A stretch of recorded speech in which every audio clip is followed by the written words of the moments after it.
In tonight's show, we continue our discussion on the trivium and discuss the quadrivium with Gene Odening. Here we continue to learn about learning, logic, critical thinking, Hegelian dialectics, Plato, the trivium, the quadrivium, the seven liberal arts, and many other facets of human cognizance. Gene, welcome back to Gnostic Media Research and Publishing's podcast number 50. How are you doing today? I'm doing very well, Jan, and thanks for having me back.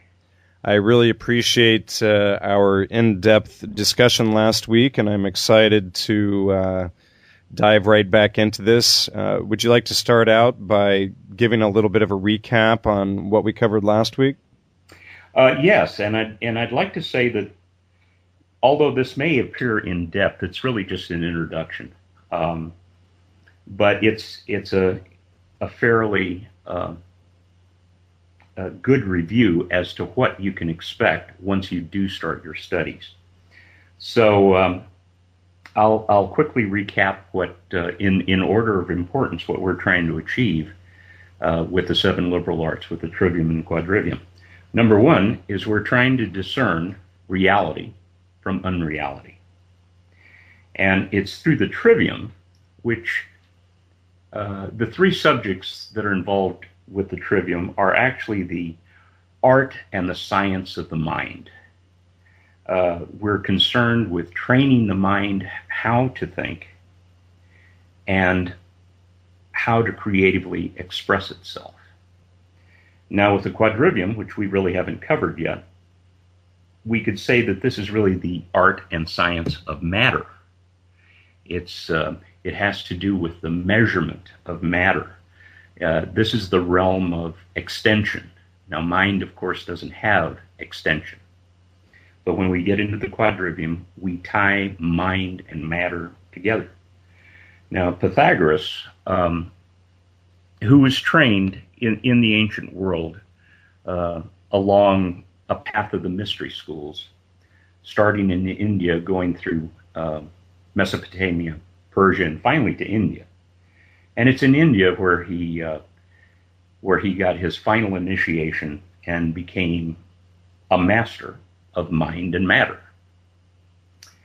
So he returned to Crotona, which was close to his home, which was in Italy at the time, and started the Pythagorean school of the Orphic mysteries. And they had their own initiation based on Indian initiation, and their own studies based on the trivium and quadrivium, which he himself put together. Now, later this evening, after we review a bit of the trivium, continue with our discussion on the trivium, we'll discuss how the quadrivium was put together by Pythagoras and how he brought it to a common denominator in the way that he organized it. And it'll become self-evident as to how, what a high level of thought he had been brought to through his trek through the mystery schools. And I guess that's a good segue. We've decided, you and I, that we might have one more interview, and this would be a good segue into a preview of the mystery schools. Tonight we're just going to continue with our trivium and quadrivium discussion, which is the art and science of mind and matter. Those both lead to the development of our head thinking, our brain thinking, our critical and creative life. But of course, there's another aspect to life, and that's our emotional life. So without reference to the mystery schools, we can't complete the circle of our education. So the mystery schools really go to heart thinking, as I say, our emotional life. And one of the very important ingredients of that is the initiation through entheogens, through coming to know whatever part of the mind it is that we go into. A lot of people have called it the unconscious, the subconscious, the ethereal realm. Who knows? All we know is that we can go in there get a lot of information and insight that we really can't put into words. It's not that rare an occasion not to be able to put things into words. For example, just the results of our five senses. To try to describe in words something that occurs every day, which is sight. Now, if you try to describe what sight is to a person who has all his other faculties, has his other four senses, but he's blind and has been blind since birth, words are inadequate to describe this very mundane, ordinary, everyday thing. What is sight? So the same with all the senses. None of the senses could be described in conceptual terms, in words, to a person who's never had that particular faculty. So to think that the place that we go to, the journeys that we take with entheogens are experiences that we can't put into words is not to be considered mysterious by just making that analogy to the senses. There are many things that we cannot define. In fact, not being able to define something is the essence of proof. Now, we'll get to the point where we'll be able to discern between proof and substantiation. But we'll get to that as we go through some of these commentaries on the trivium. So in our next session, we'll distinguish the cultures. Okay. How the mystery schools began cities. How the temple religion started to build cities around themselves, and it's from the person who belongs to a city, a civilian, which we now call a citizen. This is what named its what lent its the origins to the word civilization. So there were city dwellers, and this became the culture of civilization. Now, to this day, we still have cultures among us that are what we call uncivilized, and that's a good description, but it's also an emotionally charged word. And those are the cultures of the clan and the tribe, who have never put together a temple religion to gather people from an area around them. Now, there's only one civilization if you take it back to its genesis, and that I'm going to call right here the civilization of Lemuria and the civilization of Atlantis. Now, we'll use those as euphemistic terms that they just relate to something, but the more mature of those two civilizations, and I don't know if it's the oldest, I'm just saying that it's at times a little bit more mature than the other, is the one I call Lemurian, and that is the Chinese civilization. The cities that they built up, not necessarily around temples, but as is often the case with a mature person, they want to have their time to themselves. And China has been known for this, not wanting to mix with the culture that's outside of its own realm. And the Atlantean civilization is really the one that we belong to. We're a subculture of India.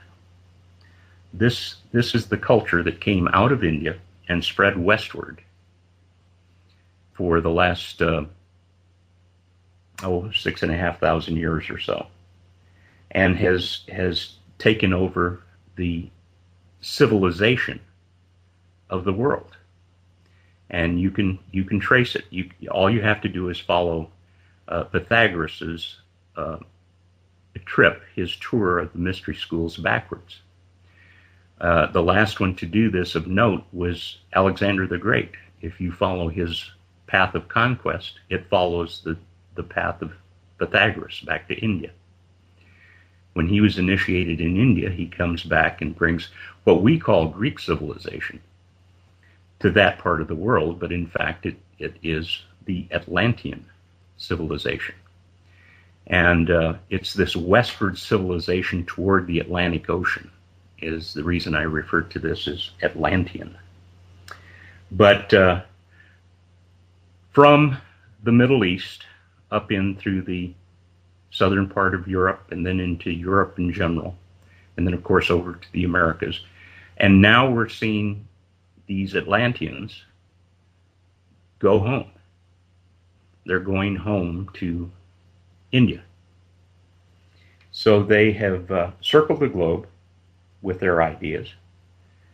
And if you look at our culture with an open mind, which the Trivium will help you to do, you'll be able to see that virtually all of our concepts in religion, society, and science, all of them, have come from India. Now that there's enough translation of Sanskrit in particular that's making its way to us, it's very easy to see if you just open your eyes to similarities. We are people of pattern recognition. And if we look for similarities rather than differences, now the differences are promoted by various entities and organizations within our culture. Yeah, and that was this not look back there. That was the same idea that we had behind astrotheology and shamanism, was looking at the similarities. But I had seen a video recently, I think you had referred it to me, this doctor, professor was discussing Sanskrit and the similarities. Would you talk a little bit about that? Yes, his name was Dr. Brown. I can't recall his first name. But that's exactly, he was a Sanskrit scholar. And that was one of the places that I came upon this idea of similarity rather than difference. And the Vedas, of which he was very familiar, describe all the things that we know in Christianity. For example, the Trinity. In the Hindu scripture, they have a Trinity also, and it's made up of the God of creation, the God of sustenance, the God of life. In other words, creation is birth, the God of sustenance is the God of life, and the God of death is the end of life. And then, of course, you come back to the God of creation again. Brahma is his name. And you experience rebirth, and then that period of sustenance, which is life, and then the period of death. Now, to the Vedic scholars, this is what they saw around them all the time. This was when they chant Om, Om. We've all heard that, especially the Buddhist monks as they chant together. It's a very powerful sound, and they call like they're that, creating the universe with that or something. It's called the sound of the universe, because that's what the universe is. It's birth, life, death. Birth, life, death. So everything you observe is that action. And the Vedic poets who made these observations decided, well, this is too abstract. So what we have to do in order to understand this more deeply is to personify it. So we'll name the principle of creation. We'll name it a person named Brahma. The principle of sustenance we'll name Krishna. There was actually another name originally. It just doesn't come to me. But finally, the principle of dissolution or death is named Shiva. And then they made up personal stories about this. Well, our egos, man's ego, can more easily take in this idea of a personal story. And that's where these gods were created. Now, if you come forward to the Christian Trinity, the Father, the Son, and the Holy Spirit, you can actually get more by the Father, the Son, and the Holy Spirit, by the way, is more akin to the aspects of the trivium. But the word God in English, just God, G-O-D, G is the principle of generation. O is the principle of operation. D is the principle of dissolution. So it's the same Trinity that was put together by the Vedic poets. Generation is birth, operation is sustenance or life, and D is death or dissolution. And there's our connection to the Atlanteans. And that's only one. When we get to science, which we'll get to in the last section that we speak of the trivium this evening, we'll discuss that a little bit further. So what distinguishes the civilization from the clan tribe culture is man's relationship to land. For example, in civilization, land is looked at as being for man. That is, land is for man. In the uncivilized, so-called culture, man is from the land. So the idea of ownership or property is not present there. In civilization, the idea of ownership and property is present. So the Lemurians, and this is why I call them more mature, use that as a filter. The Chinese would look out amongst their neighbors to the west and decide if they were civilized, if they were starting to gather into a city, not into a tribe or a clan, but into a city, taking diverse members of tribes and clans and making them part of the owners of the land. They've got this idea of ownership. So as we go along through civilization, we see that this idea of a property and the expansion of property is taken up with more enthusiasm through India, and they moved westward.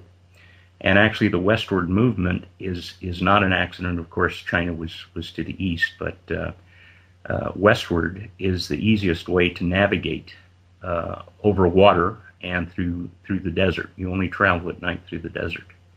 And it's much easier to steer on a western star than it is on an eastern star, because the star can be higher up in the sky. You can follow one star through the night with a higher declination, it's called. It can be higher in the sky, and then you follow it into the western horizon. Eastern, it cannot. It can come up, but you can't follow it up into the sky. It uses its usefulness after a certain degree up, and I alluded to that with the 5-3-4 Pythagorean triangle on the ship and mast that was used by ancient mariners. But at any rate, that's just one tie-in as to why the migration was westward. But about 6,500 years ago, this idea of ruling the world came into someone's mind, and that was the big idea. That was the enterprise that was coming to be. And they used some of their knowledge of geometry to decide that they could tame this globe, which they knew it to be a sphere, by symbolically squaring it off, by making a cube of it. And when you have squared something, you've standardized it in the terms of one of the aspects of the mystery schools, the Freemasons. And this is symbolized, of course, when you graduate, say, from high school. Your round head is put under a square board, and you're now a square person. You can take your square head. You're a blockhead. You're a blockhead. You're a brick in the wall.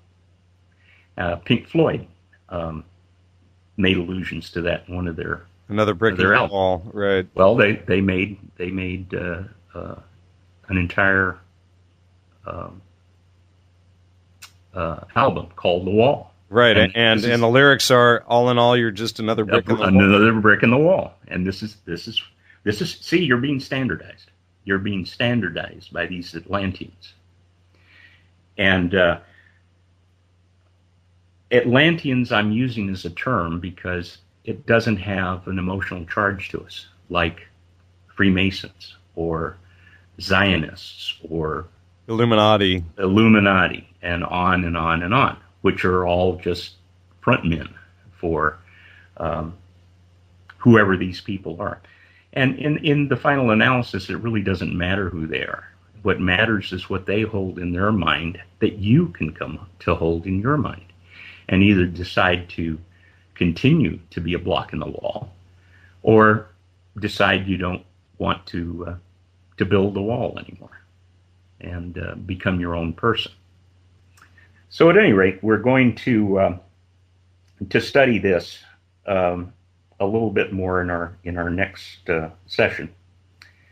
And right now we're living, as I say, we're living through this the final stage of squaring the globe.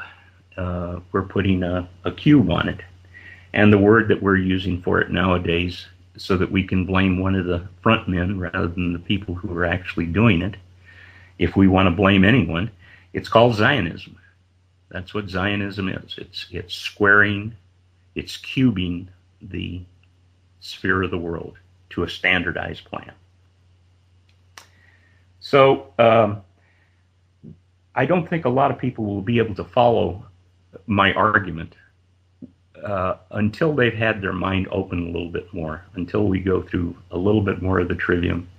And those listeners who are more curious can take up the study on their own. Toward the end of the program, I'll provide a little package that I'll be happy to send to people that gives the sources, gives the various books and recorded lectures, and some websites that you can follow to get started on this little journey.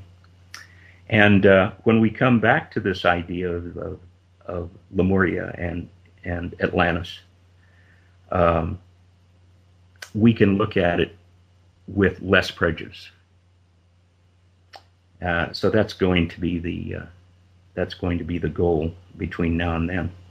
So right now, why don't we just get back to a little bit more of the review of the fallacies, because this is the one part, the one of the four parts in logic.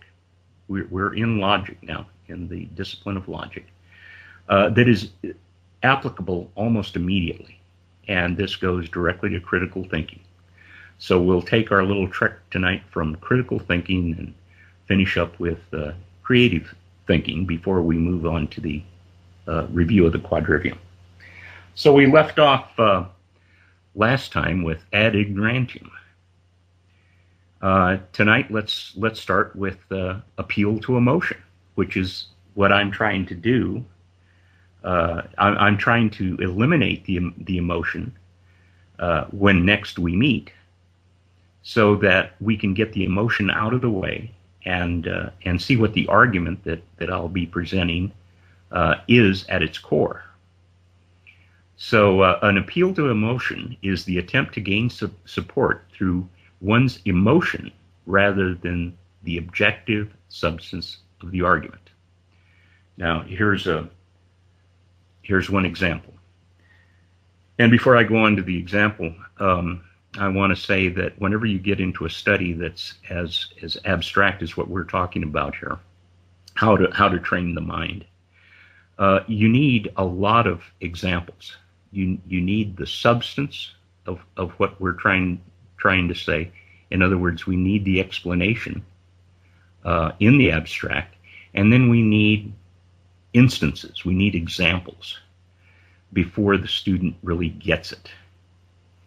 So we'll go through a number of case studies with each one of these, and if you don't get a particular if you don't get the concept clear in your mind in your own studies, this is the path you take. You start looking for examples rather than trying to go through the abstraction itself. So, appeal to emotion. Here's an example. I need a raise in salary because my children are economically deprived. Rather than, I deserve a raise because of the increase in productivity my innovations have brought to the firm. Now, the first sentence was appealing to the boss's emotion, and it's used a lot. I mean, just look at the news, and you'll see people trying to appeal to your emotion all the time, especially with commercials. But also, it's making its way more and more into what we call reporting the news. So whenever you feel your heartstrings being tugged, and it doesn't seem to fit the situation, give yourself a little time out and see if this is an appeal strictly to your emotion. And that doesn't mean you have to write it off right then. Now you can lead a question, get into a series of questions to see if this is just the motivating factor, and that's usually what emotions are. They motivate and give us our satisfactions in life. But if there's not an objective and more meaningful appeal, then you can, with confidence, leave that particular argument, an appeal to emotion. Now the next one is related. It's called special pleading. And this is typically referring to God's will. Now this is removing the arguer one step away so that you can't attack the arguer for his argument because it's God's will. And whenever you remove yourself one step, you're insulating yourself.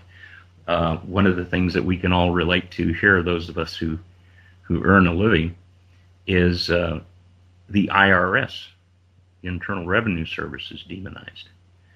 And when in fact it's the Congress that passed the Internal Revenue Service Act. They're the ones that passed our taxation, our federal taxation. But they set up this straw man, in effect, to take all the heat. So whenever you go to your congressman and start complaining about taxes, he just says, "Well, what can I do? It's God's will. It's the IRS that's bringing this misery onto you." So I'll do what I can. See you next election. So there's the special pleading. You're injecting another party into the mix of the argument. And the next one is called begging the question. Its Latin name is petitio principii, and this is assuming an answer in the way the question is phrased. It's like a leading question, or using the question at issue to reach a conclusion at that same issue. For example, you walk into a bank and go up to a loan officer and say you want to make an application for a loan, and the loan officer says, "Well, you don't have any history with us. I can't really extend any consideration." And the man says, "Well, I thought of that, so I brought my neighbor along, and he'll tell you what a reliable individual I am." And the banker says, "Well, I don't know your neighbor." And you say, Well, that's all right. I've known him for a number of years, and I can vouch for his reliability. So there you are, going in circles. This is the type of thing that you see in a very in a much more subtle fashion. But that's what you're looking for, is the same argument repeated over and over. You'll also see this in dictionary definitions. What is mortification? Well, mortification has to do with the terms of death, with those things that relate to death. Now, you're using a different word, but you're still close enough. Mortification is just Latin, or the Romance language of death. So what you're trying to do is not use the same term when you're defining. And you can go through the dictionary, especially more modern dictionaries, and see circular reasoning begging the question just all over the place. You'll go to a particular term, and you'll have to go to 2 or 3 other different concepts before you finally understand what it means.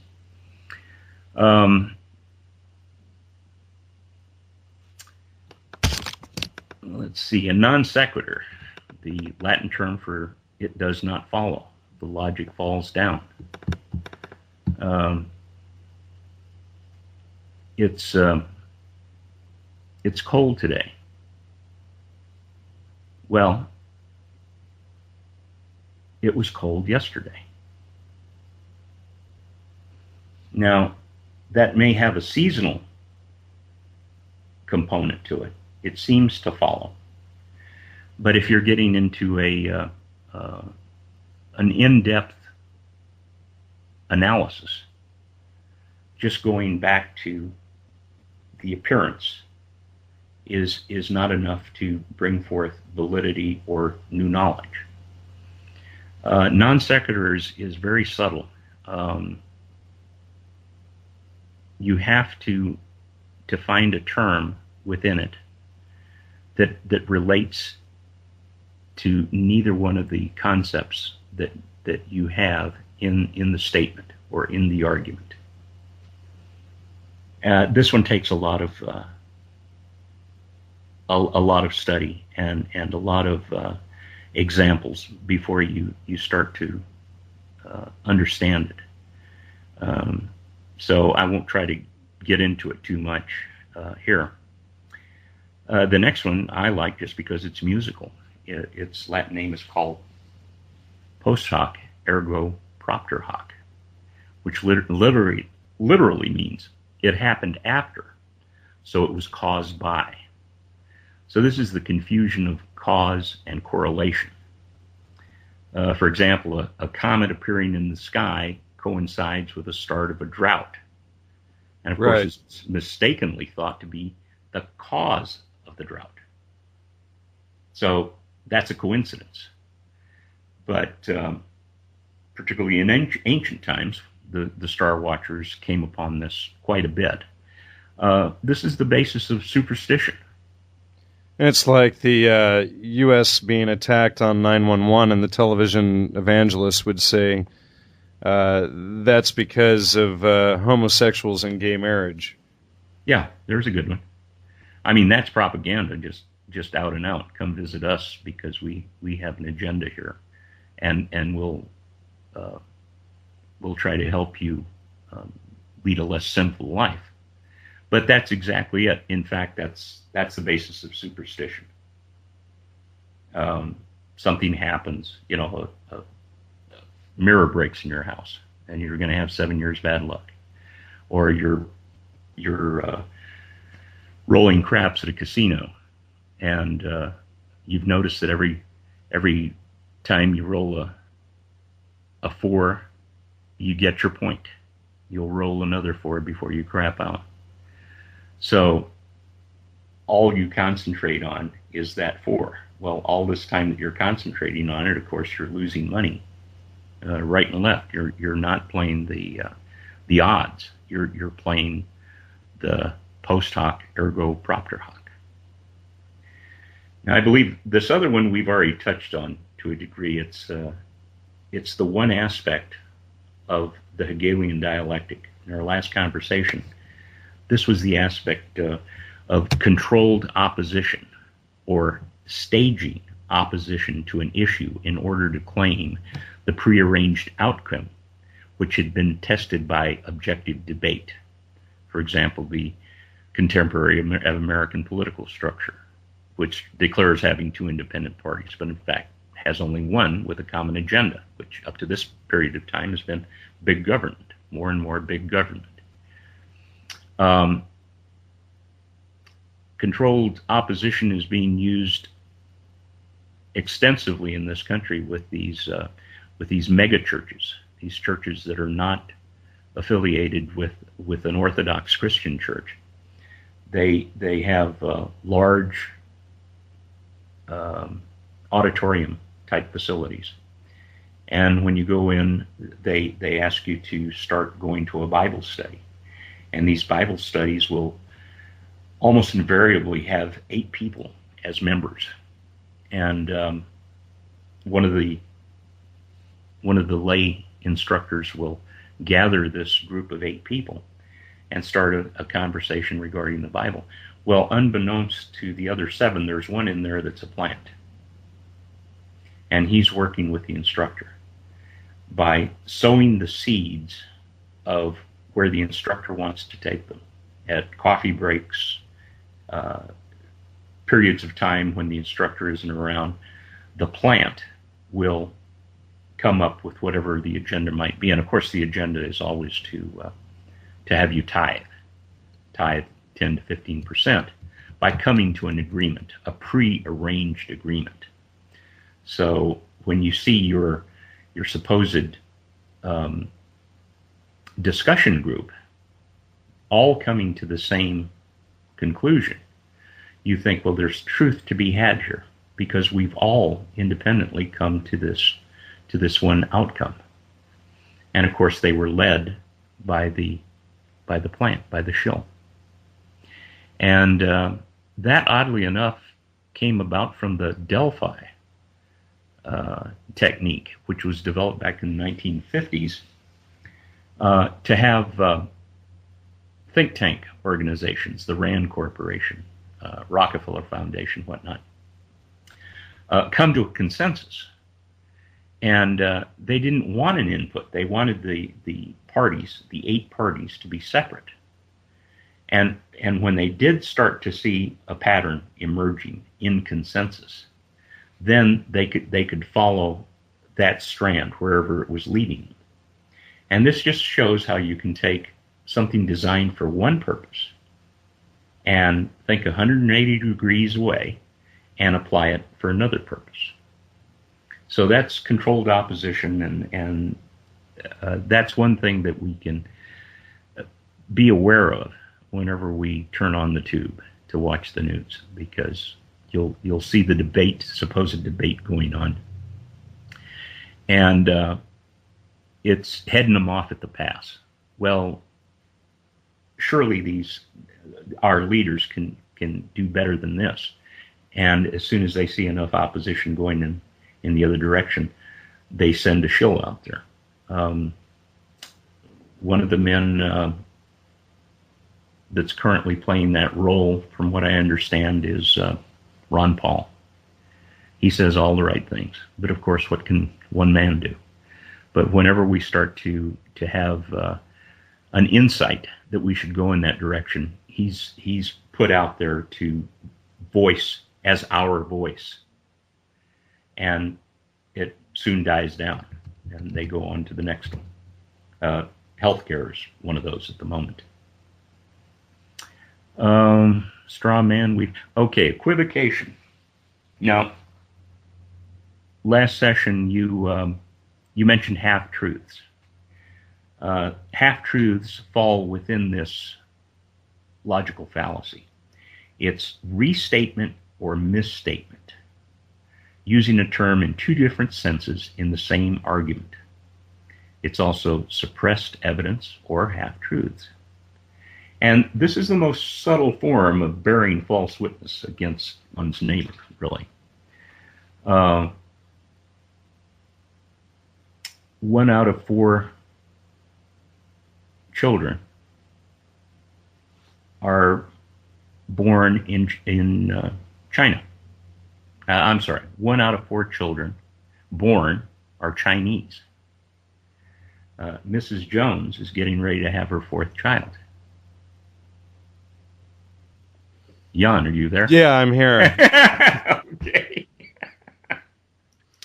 I guess I was just so entranced and kind of just listening, I just let it go for a minute. Okay. All right. Okay, well, equivocation, again, can be a very subtle argument. Because we don't know what's being hidden. When you're given a half-truth, we all have the tendency to want resolution. So as soon as we resonate with what we think is the truth, we cease being critical.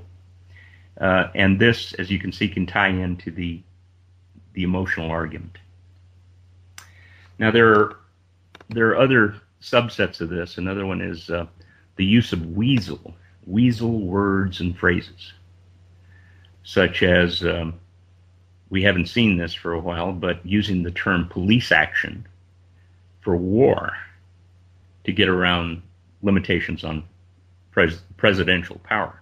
Now, this was used as an example when there was such a thing as limitations on presidential power. So that's one of the important arts of politicians, is to find new names for institutions, which under old names have become odious. We had discussed last week Bernays coming up with the idea of public relations to be used in place of propaganda. So this is the equivocation, or the subset of equivocation. Another subset of this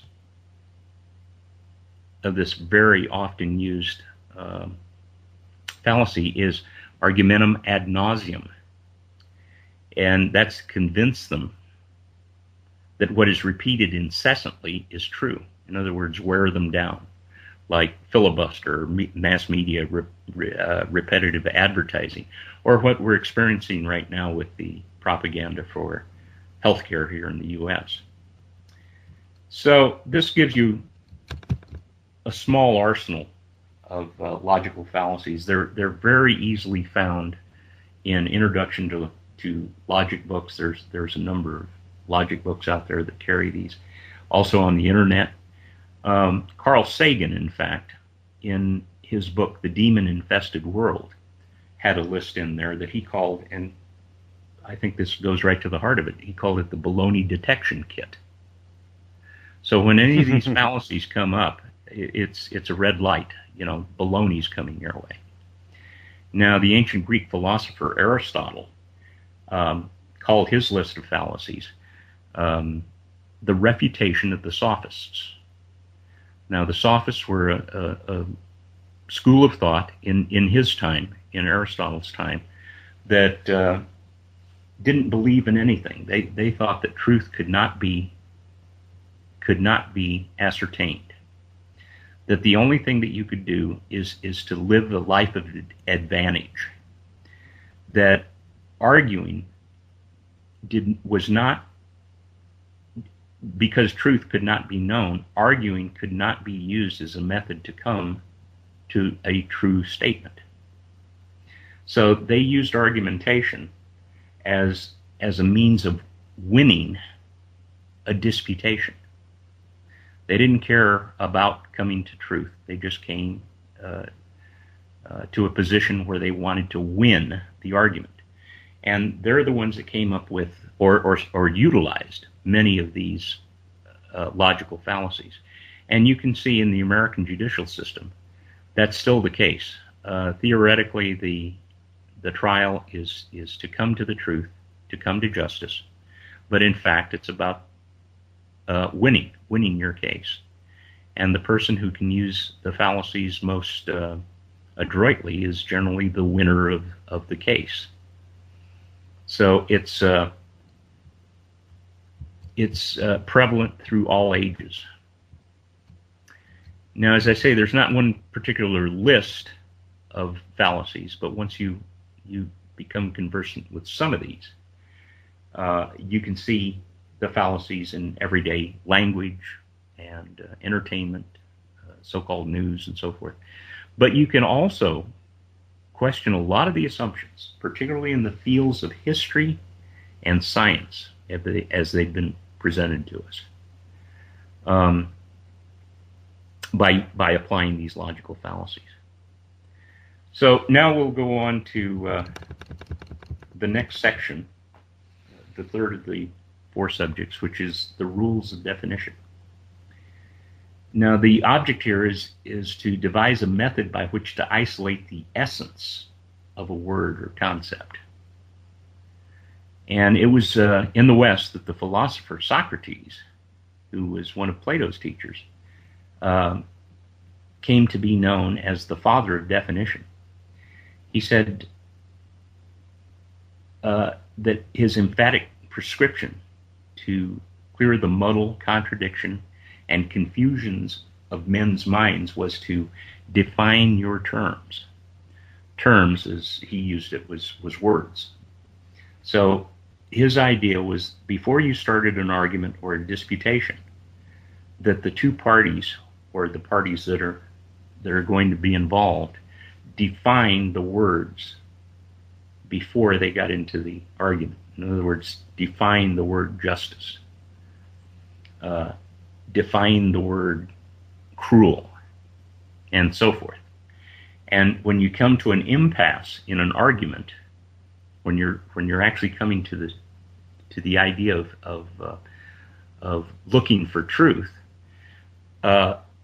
when there is an equivocation between two people, that is, one person is using a word in one sense and another is using it in another, you stop the argument per se, and define the term, come to an agreement about the term as it relates to that argument. So Aristotle comes along after Socrates, and with his scientific mind decides that he wants to make this methodical. He wants to make a system of it. So he comes up with the formulation that a term must be stated in positive terms, describing what a concept is, not what it is not, where possible. For example, I'd already made mention of this, that innocence is a positive term, but the definition of necessity has to be negative. Innocence is the absence of guilt. Guilt is a positive term that is defined positively. It is the commission of an act, usually a cruel or unjust act.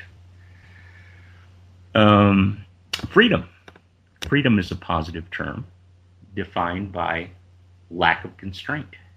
So it's a positive term that must be given in a negative description. Man is known as the rational animal. Now, he's not known as the laughing animal, or the animal that's always in heat, or the animal with the most dexterous opposing digit on his hand. Even though he is all these things, he is the only one that is rational. That is, going back to the definition of rational, is he who can see and use ratios. And of course, I think I mentioned that there is no other animal that shows evidence of being able to do that. And all that stems from being able to see and use a ratio. So that is a positive term, a positive description of a positive term, man. So Aristotle also came to, after that recommendation, he says, you want to seek a term, a reckoning, which is not too broad or too narrow or too circular or too vague for the term. Too broad, too generalized, too narrow, getting too much into the specifics and disregarding the genera. Too circular, which goes to petitio. You don't want to use a circular, use the same word to try to prove that word. Or too vague, which is the fallacy of half-truths, the fallacy of equivocation. So you use all those fallacies in these tips, in these ways of coming to a definition. The best way I found is, because we have such well-researched dictionaries, is to start with the dictionary term. And if you're lucky enough, go back to a dictionary that's a number of decades old, back in the 30s and especially pre-1920, and compare the two, if it's a concept that's important to you. So, as we go along into argument, we'll find that we'll be able to define not just individual words, but entire propositional sentences, and finally whole arguments. And our inconsistency, our mental inconsistency through practice, will be replaced by clarity. So the final two segments of logic are the rules of deductive reasoning and a guide for inductive reasoning. And those are pretty abstract statements, but they really just refer to what the brain does. The mind just mentally takes things apart and mentally puts things together. That's all it does.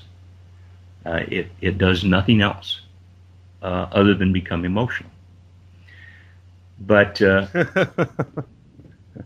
but when we're in analysis and synthesis, which are just other words for deductive and inductive, that's all it does.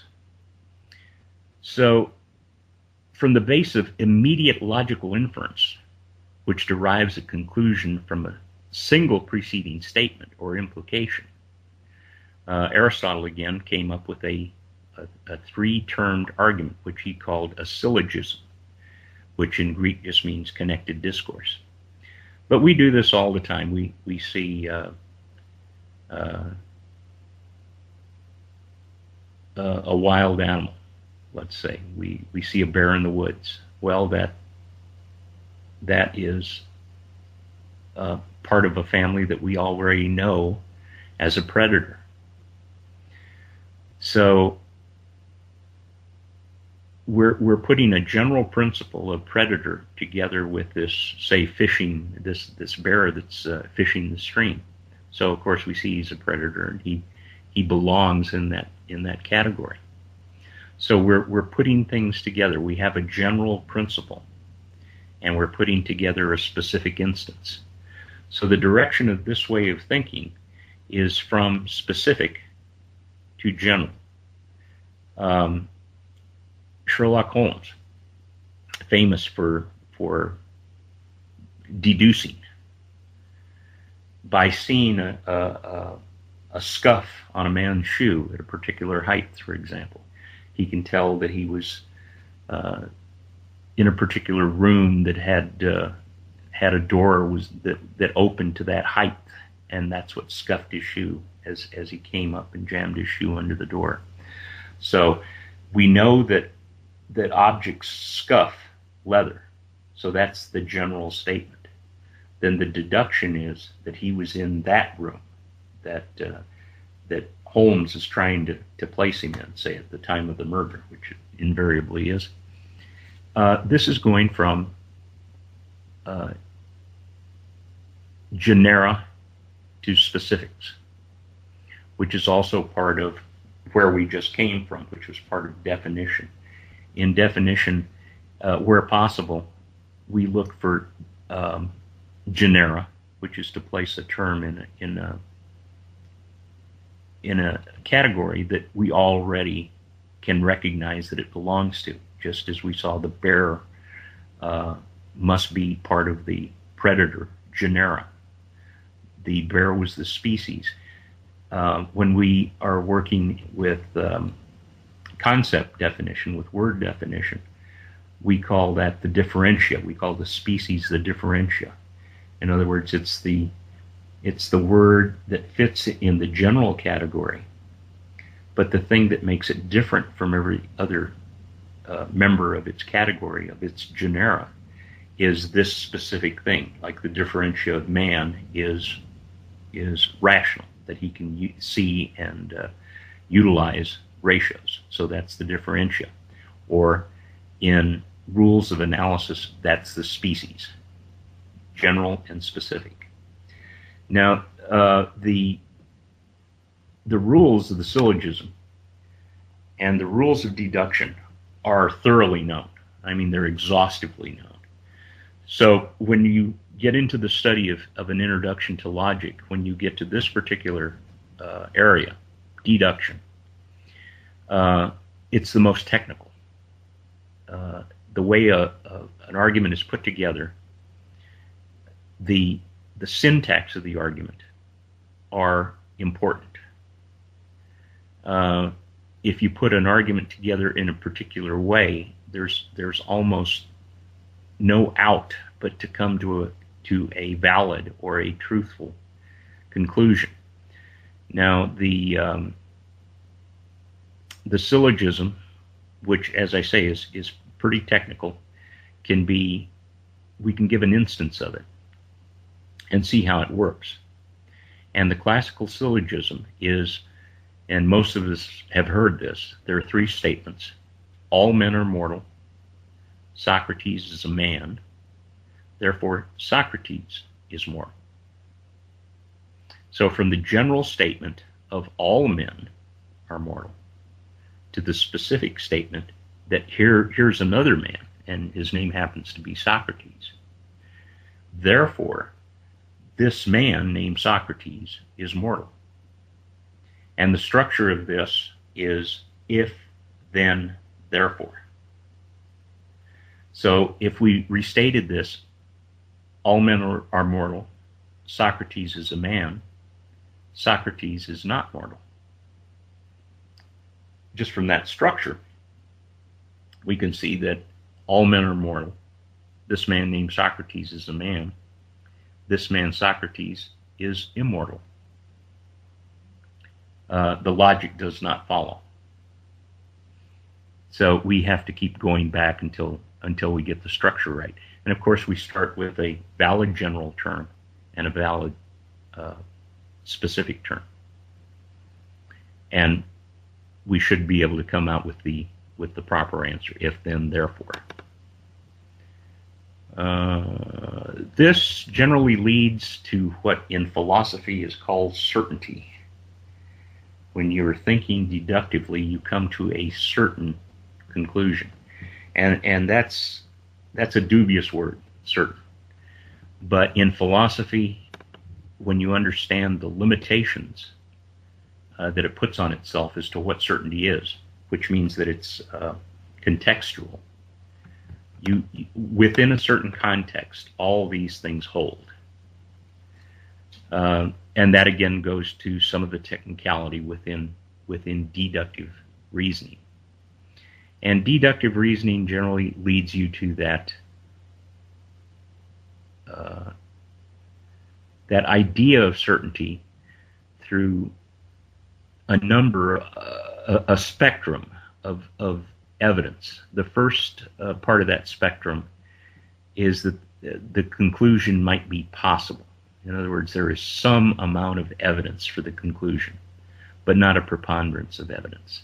And this is something else we've heard in courts, in legal situations. The preponderance of evidence is not there.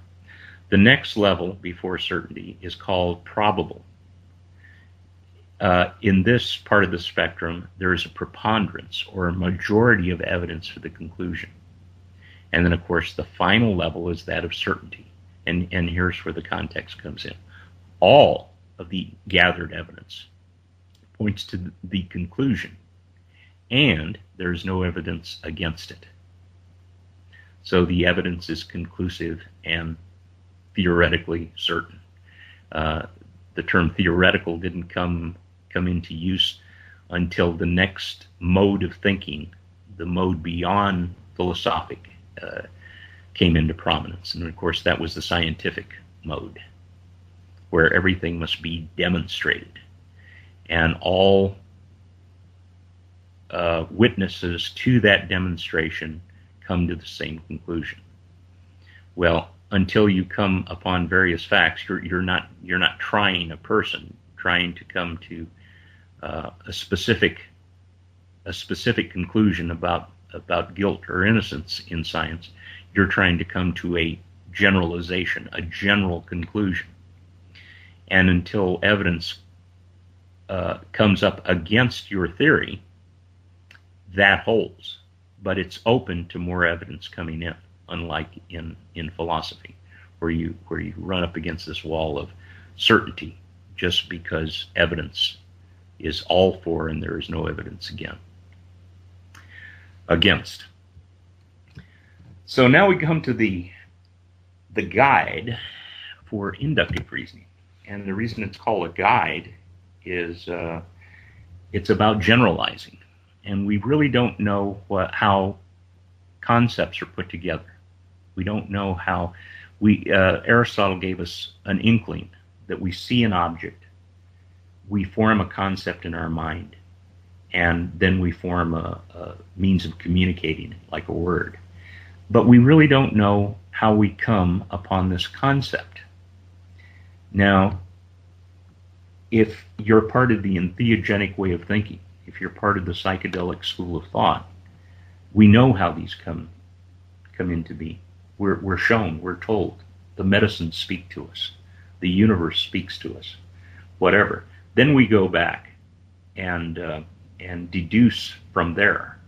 Yes, this insight that was given to me can be proven in this specific instance. But because logicians don't hold up credence, or at least they don't hold up public credence to entheogenic insight, it's not part of our everyday vernacular.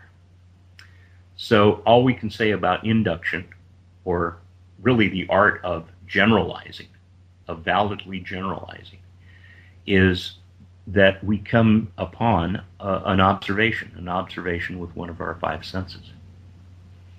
And we see that it appears to be a feature in reality. Like one of the first applications of generalizing, or of explaining the theory of generalizing, was to look at axiomatic synthesis, which defines self-evident, irreducible axioms like existence, causality, and consciousness, which was known to the ancients, or a geometric form. A circle is self-evident, a square is self-evident. Whoever is sighted and looks at that and is rational will always agree that those things are self-evident. Now, existence, although I've given a definition for it, in the final analysis, it's just like trying to describe red to a person who's never been sighted. All you can do is point. And what is existence? It's that. What is consciousness? It's somewhere within the skull. That's the best place to point. Causality. That seems to be an action that causes a lower level action, but we really can't give it a definition. So the next method of generalizing was what was called perfect or enumerative induction, which was hypothetically to observe every instance of a phenomenon before advancing a general statement of principle. So that's essentially saying you have to know everything before knowing anything. So enumerative synthesis really just leads to probabilities. You see a number of instances, so you make the statement. And this is really where science took off from. How do we test ourselves a little bit more intensely so that we can come up with a better statement? And we'll always leave the door open by calling it a theory. Yes, this appears to be true with all the indications and evidence we have now, but because we have a realization that we don't know everything, we can't say that it's definitive. It's true enough. That's what science really is. It's true enough for this particular task or this particular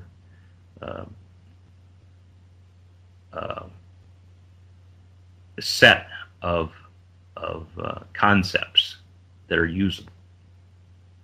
So in science, of course, we have theories rather than certainties. So you can see the advancement in the modes of knowledge. It was Francis Bacon who hinted at what the scientific method was. And it's the scientific method which is really our greatest method of generalizing. And the scientific method consists of 4 actions. The first one is to observe. The second one is to generate hypotheses. The third is to extrapolate. And the fourth is to demonstrate an experiment, a repeatable experiment. So the first segment is to observe reality, to try to explain a phenomenon, a physical phenomenon within the universe. So we define that objective. Secondly, we go to attempted explanations by generating hypotheses. Now, hypotheses are generated by analogy. We find the similarities between the phenomena, the new phenomena, and known phenomena, and we come up with a number of hypotheses, sometimes not even related. This is just blue sky thinking. And from the most likely hypothesis that we've generated after a thought process, we extrapolate from that most likely hypothesis to come to an even more refined understanding. We can liken this to generating a blueprint. A blueprint for what? Well, it's a blueprint for designing an experiment. And as we refine the experiment, the blueprint for the experiment, and we think we're ready to carry out the experiment in the real world, we perform it. We perform the experiment, and then we make sure that it is a repeatable experiment, that other parties, other people can devise this experiment.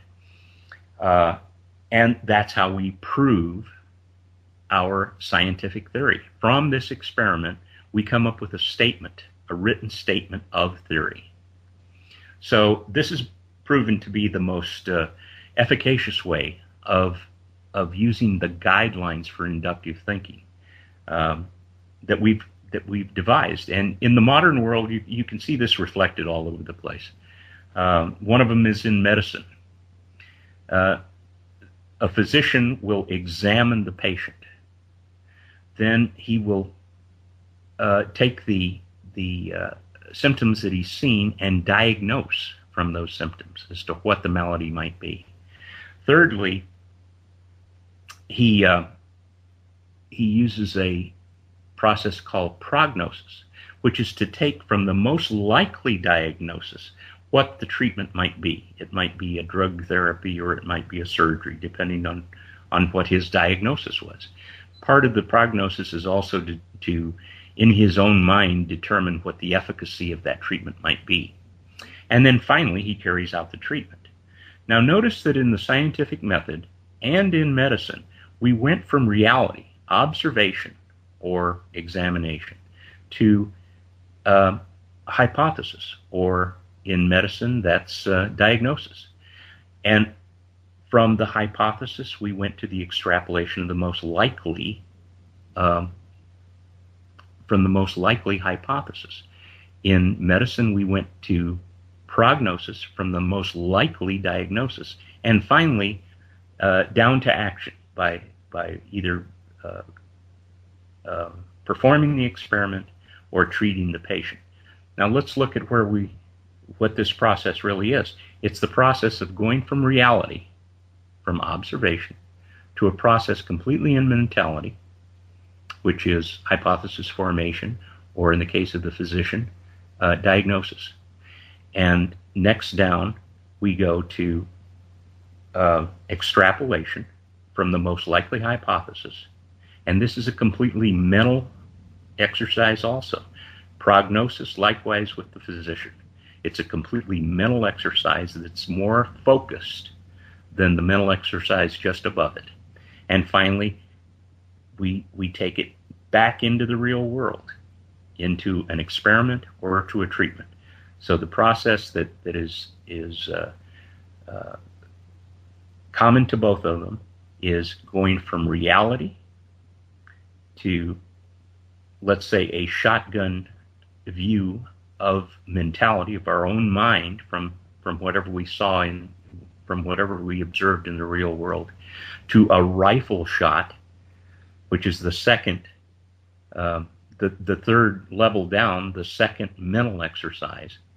That's the rifle shot. That's the one that's more focused, and finally back to reality to take action.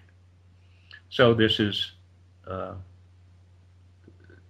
if you look at it without the two steps in the middle of the shotgun mental exercise and the rifle mental exercise, you can actually break this down into 3 steps, which again takes us back to the trivium.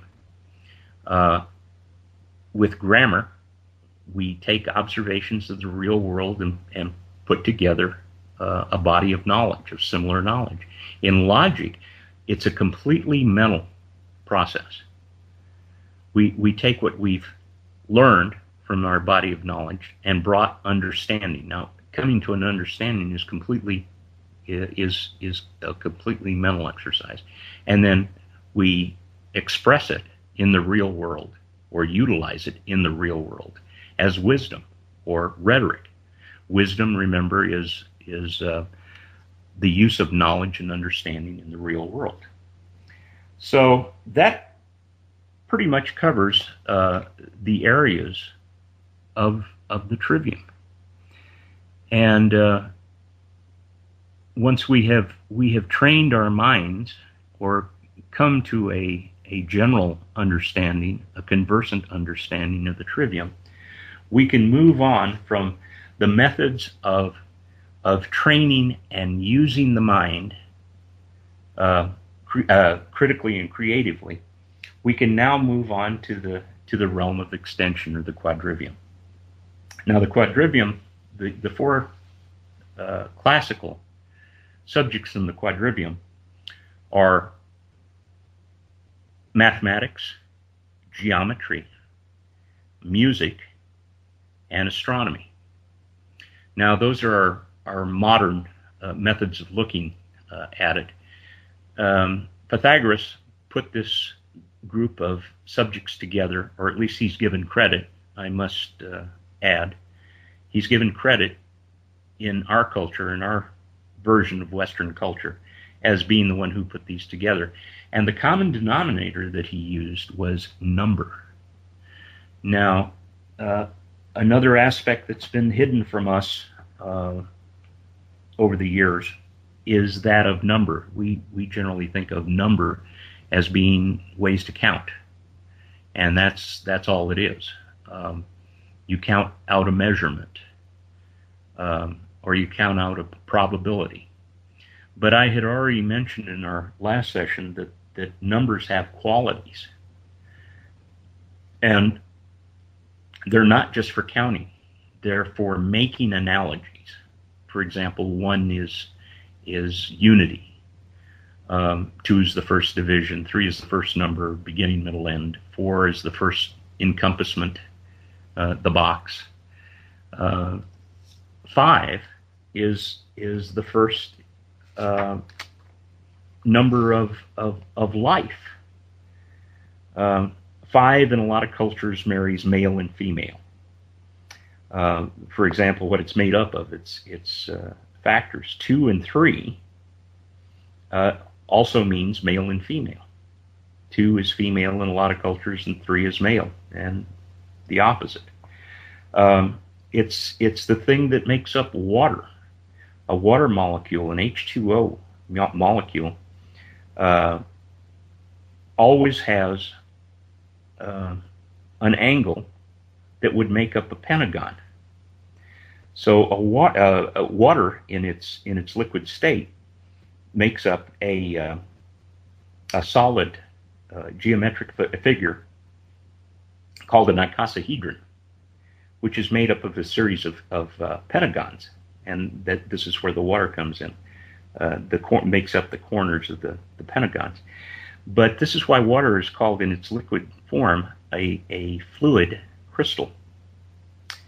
Again, getting back to 5 as that which brings about life. 5s are found in apples, flowers, hands, and feet. One of the interesting points here does not have to do necessarily with life, but it's the planet Venus, the goddess of love and beauty. It draws a 5-fold pattern around Earth every 8 years, and we see this symbol in a lot of places. It's the pentacle, the pentagram inside a circle, and that's to show the path of Venus when it meets up with Earth. Every 584 days, it comes close to Earth, and over a period of 8 years, it forms that star pattern inside a circle. And this is a symbol of the United States Air Force, for example. So we see that in there. The next number is 6, and it's the first perfect number. Now, the idea of number in the Quadrivium is that we're explaining what the qualities of the quantities are, and 6 is the first perfect number. Its factors, which are part of their qualities, the things that divide into it, all add up to 6. The first 3 digits, 1 times 6, and 2 times 3 are 6. But you add those up, 1, 2, 3, the first 3 integers, and you come up with 6. And that's the first perfect, what's called the first perfect number. There's only one perfect number between 1 and 10. There's only one perfect number between 10 and 100. That would be 28, the number 28. And there's one perfect number between 100 and 1,000, and so forth. So these are the qualities in mathematics. This is what properly we should be taught when we're taught the Quadrivium, the qualities of the quantities, the story behind the number itself. Now, number, math, exists outside of space and time. So number just refers to itself outside of space and time. It's an abstraction. It's a human abstraction. And this idea of number relating to itself goes to the next 3 subjects. Geometry is number in space. Music, or actually harmonic theory, is number in time. And astronomy, or really what we might more properly call cosmology, is number in space and time. So this is how Pythagoras, let's say, integrated those four subjects in that they all relate to number. They're all measurable. When we get to geometry, we can measure, as we did with the Pythagorean triangle, the numbers that make it up.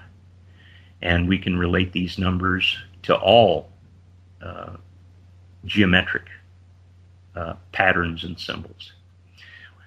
So this is number in space. We can find edges and faces and vertices of polygons, for example, that are geometric shapes.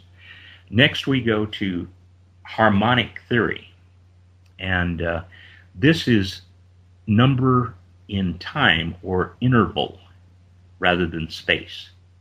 So there are only so many of all sounds that can be made in the various in the various vibrations that are harmonic, and they're the octaves. There are eight notes within the octave, and they're all separated by a space, and that's a space of interval, a space of time. And this is what we're measuring when we're measuring harmonics. All the other sounds that can be made in the other various frequencies are discordant. So the harmonies are concordant. Within each octave, there are 6 other divisions. The fifth, the fourth, the ninth, which is a whole tone, 9/8. It's the study of fractions within time. And finally, we get to the study of cosmology, where we marry space and time. And I already made mention of that by describing Venus to you. By forming that pinnacle every 8 years, when we have a synod, when we come closest to Venus, that's called a synod. If we follow that over a period of 8 Earth years, we have that geometric figure of the pinnacle, and it's married to that interval of 8 years. So this is where you get the idea of space and time. There are all sorts of concordances in our solar system, for example, that the ancients knew of, this being only one. Another concordance or observation that they made was that the mean orbit, that is, all the planets travel in an ellipse, but when you calculate the mean orbit or the circular orbit around the sun, you'll see, for example, that the planet Mercury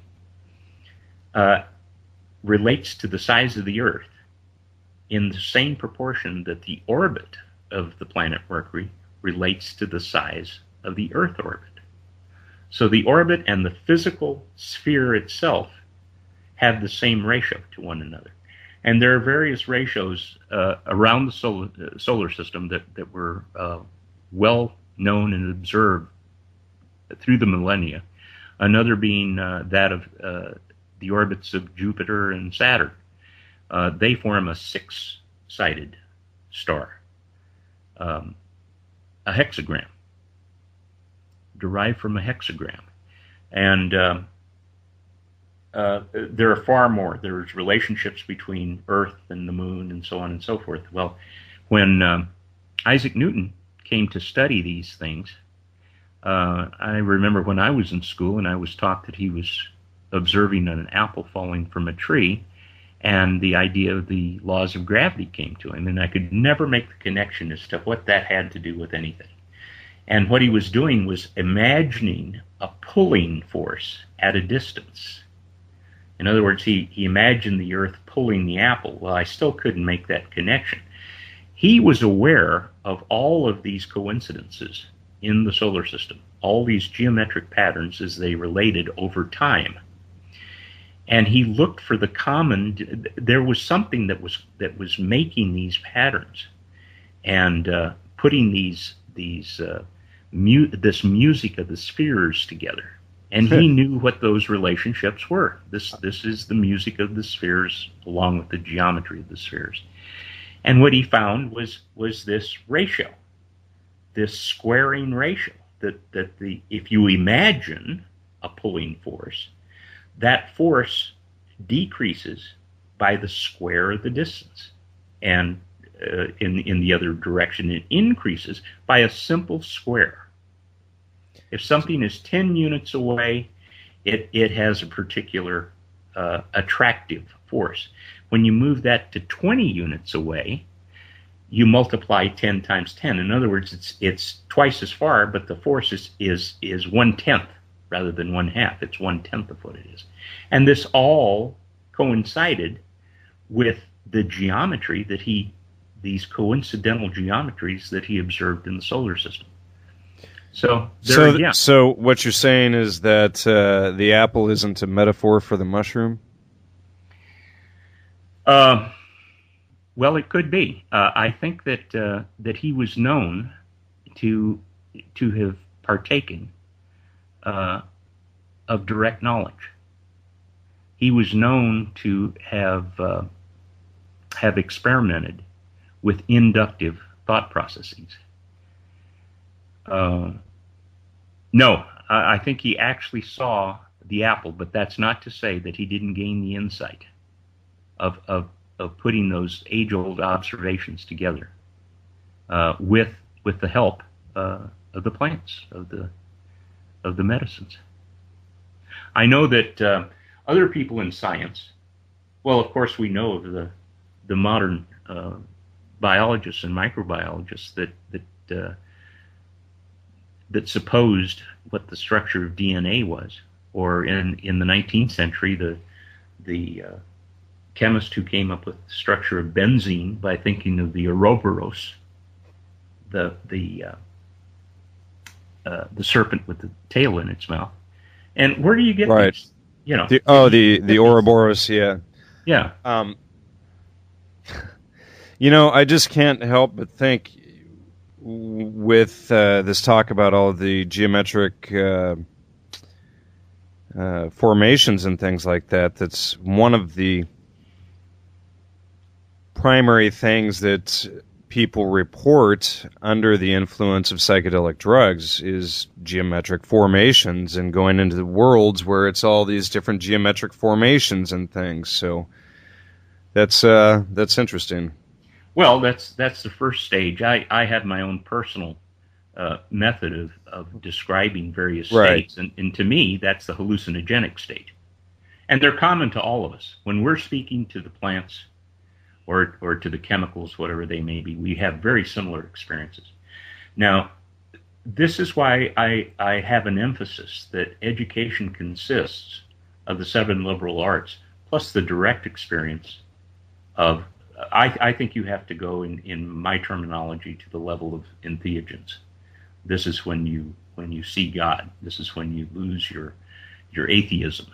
Right, and you've moved past all of your fear of all of the emotional-based propaganda regarding these things, and then you can approach them in a mature way, ready to experiment with them for what they're really meant to do.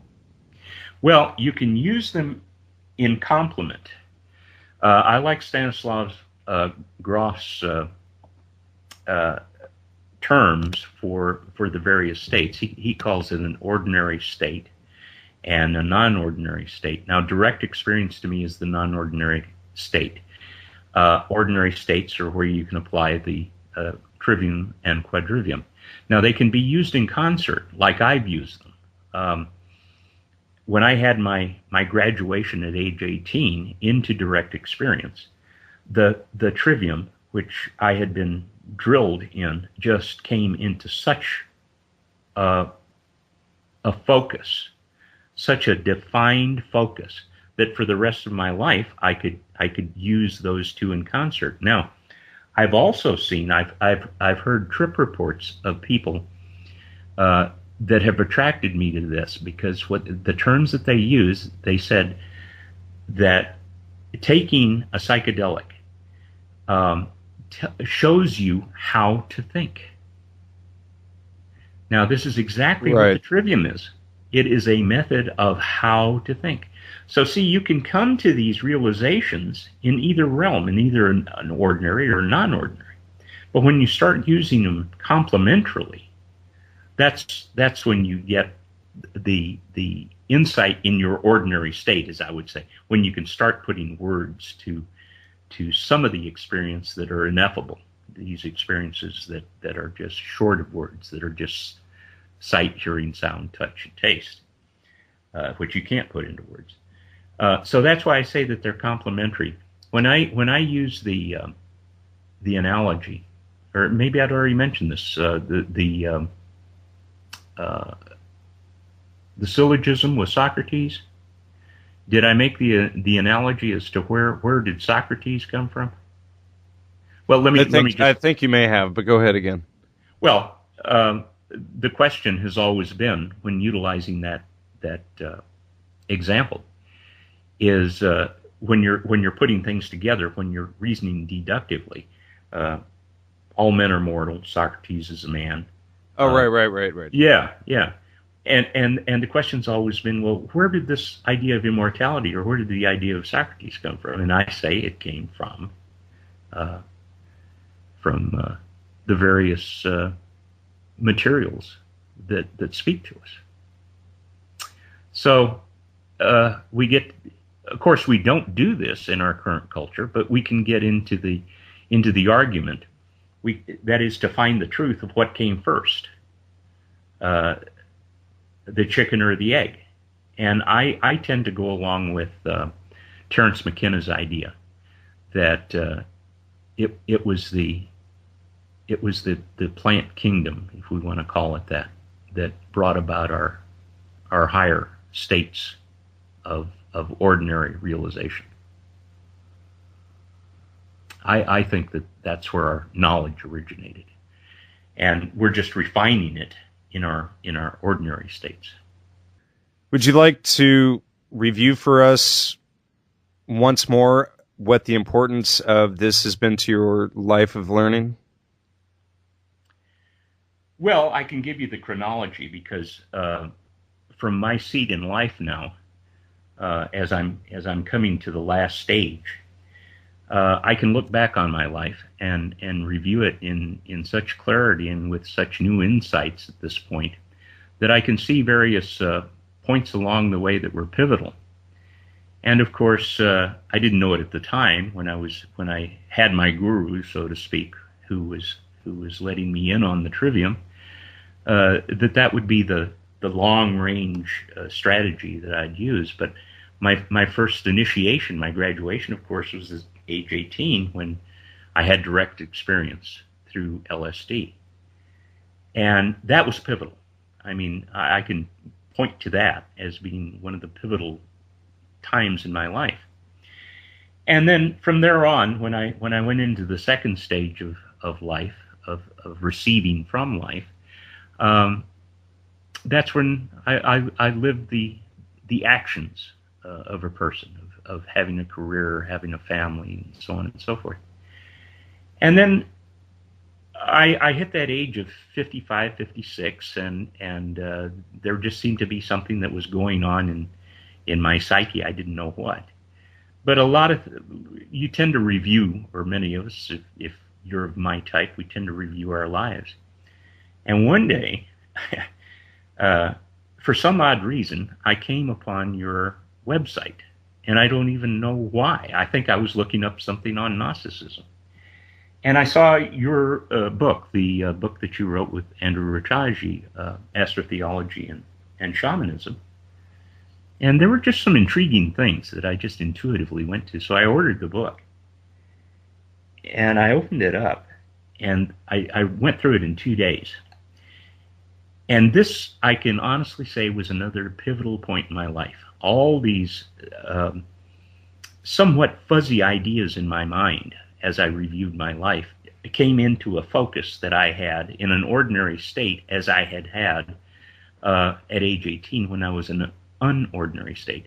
When I saw you explaining astrotheology, it just took me back to my childhood, when my mother's mother, my maternal grandmother, who was quite a sky watcher, instructed me as to what was happening there in that city of Las Cruces, which had a large mountain to the east side. So I became to the east side of the city. So I became very aware of, under her guidance, as to how the sun, the moon, the stars rose above the peaks there. That's why I mentioned at the very beginning of our first interview that this place had a meaning to me.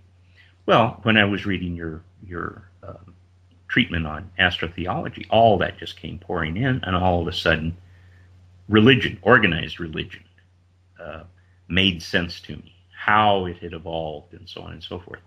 And then, of course, when I went to the shamanistic portion, the idea of direct awareness, then everything else that was lying fuzzy in my mind came into focus.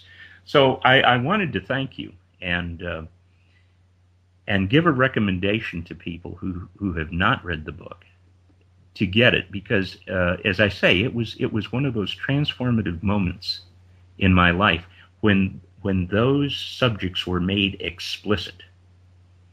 The fuzziness that I had was in those ideas being implicit, but you two made those ideas explicit and opened up a whole new world of investigation for me.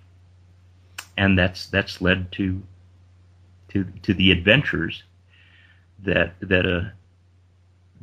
a senior person can now have, the adventures in mentality.